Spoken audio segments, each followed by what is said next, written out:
Halo Sobat Genta Perubahan, selamat datang kembali di channel kita. Hari ini kita akan membahas sebuah manuver politik yang benar-benar menghebohkan dan syarat akan intrik di kancah perpolitikan nasional, khususnya di Sumatera Barat.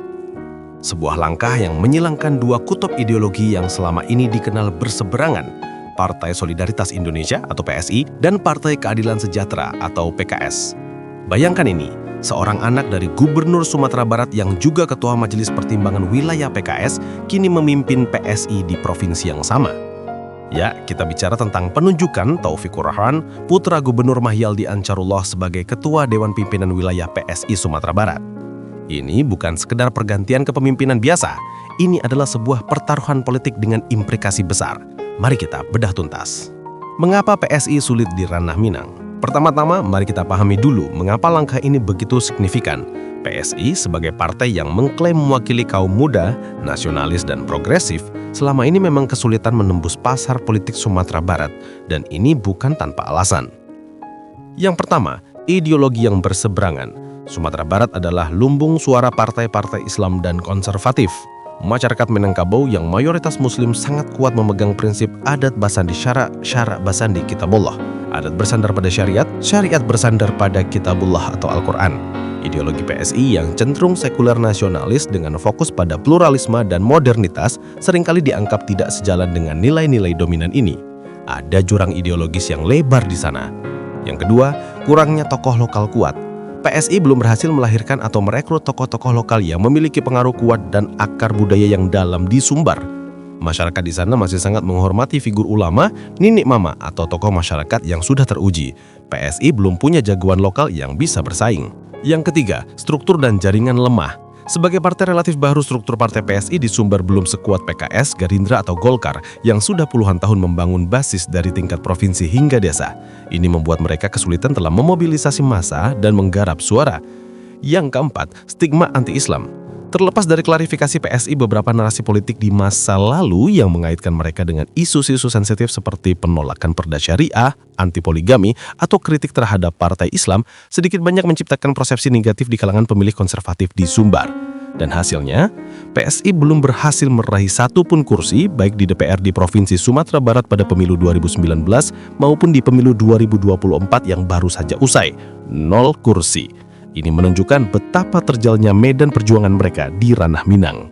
Melihat kenyataan itu, penunjukan Taufikur Rahman bisa kita baca sebagai sebuah manuver pragmatisme tingkat tinggi. Ini adalah pertaruhan besar yang mengesampingkan ideologi demi tujuan elektoral. Mari kita bedah tuntas. 1. Mendobrak kebuntuan. PSI berharap dapat memanfaatkan nama besar dan jaringan Mahyaldi untuk mendapatkan akseptasi instan. Ini adalah jalan pintas untuk masuk ke lingkaran sosial dan politik yang sebelumnya tertutup bagi mereka. Yang kedua, efek dongkrak elektoral atau kotel effect. PSI sangat berharap popularitas Mahyaldi sebagai gubernur bisa menarik suara untuk PSI di Pileg 2029, bahkan mungkin memecah rekor dengan meraih kursi legislatif. Yang ketiga, akses sumber daya. Dengan putra gubernur di pucuk pimpinan, PSI mungkin akan lebih mudah mendapatkan akses ke sumber daya jaringan dan relasi yang sebelumnya sulit dijangkau. Sedangkan potensi kerugian bagi PSI. 1. Krisis identitas dan inkonsistensi. PSI selalu mengampanyekan diri sebagai partai meritokratis, anti nepotisme, dan melawan politik identitas. Penunjukan ini justru menampilkan wajah yang berbeda. Ini bisa menggerus kredibilitas dan memicu kritik dari basis pemilih ideologis mereka di tingkat nasional. Yang kedua, konflik internal. Kader-kader lama yang telah berjuang dari bawah mungkin merasa dikhianati atau dilangkai, berpotensi memicu kecurhat internal.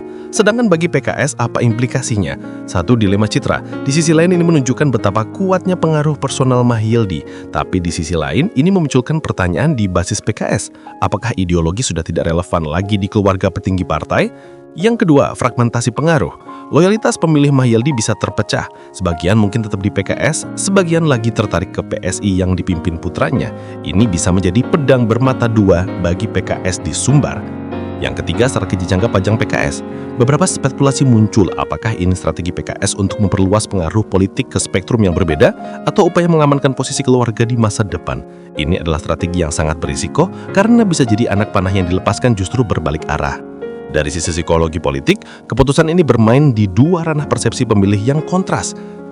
Persepsi pemilih tradisional di Sumatera Barat, ikatan patronase dan ketokohan masih sangat kuat. Pemilih di segmen ini cenderung memilih sosok, bukan hanya partai.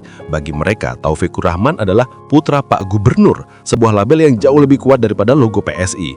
Ada transfer kepercayaan secara psikologis dari Mahjaldi kepada Taufikur mengabaikan perbedaan bendera partai.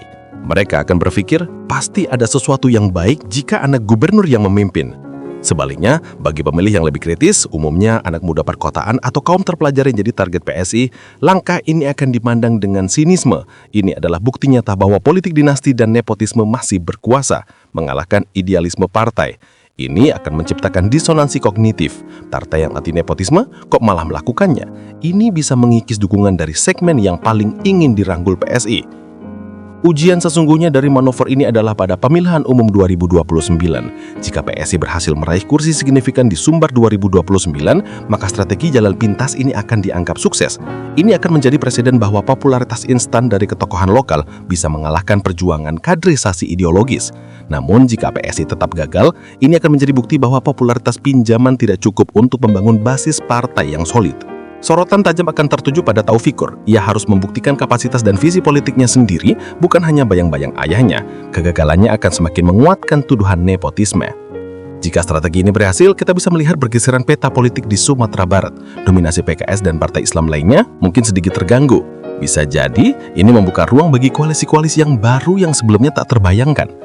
Misalnya, PSI yang berbau PKS bisa menjadi jembatan antara kelompok nasionalis dan kelompok yang lebih konservatif. Namun, ini juga bisa menjadi bumerang, menciptakan fragmentasi yang lebih parah. Jadi, diangkatnya Taufikur Rahman sebagai ketua DPW PSI Sumbar adalah sebuah eksperimen politik yang beresiko tinggi. PSI mengorbankan sebagian konsistensi ideologisnya demi sebuah peluang elektoral di kandang lawan. Sementara itu, Mahjaldi dan PKS dihadapkan pada situasi yang canggung yang bisa menguji soliditas basis massa mereka. Keberhasilan atau kegagalan total dari manuver ini akan menjadi studi kasus yang sangat menarik tentang pertarungan antara pragmatisme politik, politik dinasti, dan idealisme partai dalam landscape demokrasi kita menuju pemilu 2029. Menurut kalian, apakah langkah ini akan menguntungkan PSI di Sumatera Barat atau justru merusak citra mereka? Sampaikan pendapat kalian di kolom komentar di bawah ini. Jangan lupa like video ini, share ke teman-teman kalian, dan subscribe channel kita untuk kajian politik mendalam lainnya. Sampai jumpa di video berikutnya.